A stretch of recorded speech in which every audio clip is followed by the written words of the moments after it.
magandang update po sa ating lahat. Ito po si Tolby the Explorer at nag-coverage po tayo ng bahay kubo sa Milang Kalsada. So ito po yung ginagawang kubo nung mga nakarang linggo. Pero pinuntahan ko po yung kubo na to at ano na po siya, tapos na po siya. Siguro naantay na lang ng may-ari na bilhin ng buyer yung kanilang ginawang kubo. So ito po yung tsura ng kubo na ating pinuntahan. Panoorin po natin kung ano tsura ang loob nito at yung kabuuan ng kubo na ginawa. Ito po yung mga kawain ng sa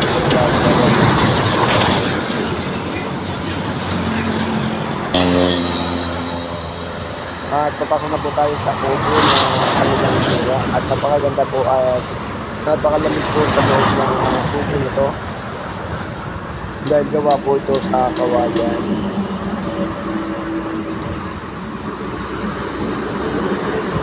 At yung sa bubong po, gawa po ng kugon yung tawag po.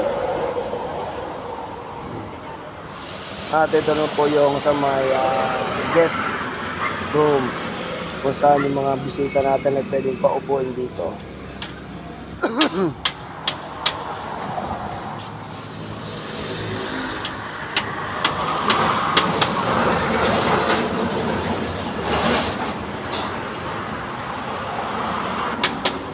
At ito naman po sa loob ng kubo na kung saan pwede na po tayo dito matulog. Ano po yung looban ng kubo at may dalawang bed po na nakalaan.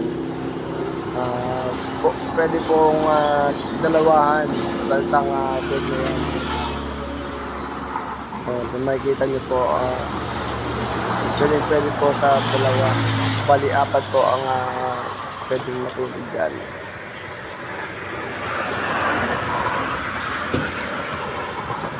At yun na po ang kabuuan ng video natin. Dito lang po kay Tony the Explorer. Makita nyo na po kung paano ko siya kinuhanan ng video. At sana po, punta lang po kayo rito kay Kuya Jen. Dito lang po sa may Sabatan, Orion Bataan. Pero ano po siya ng, side po siya ng Mabig Orion Bataan. So along the highway lang po siya mga lods.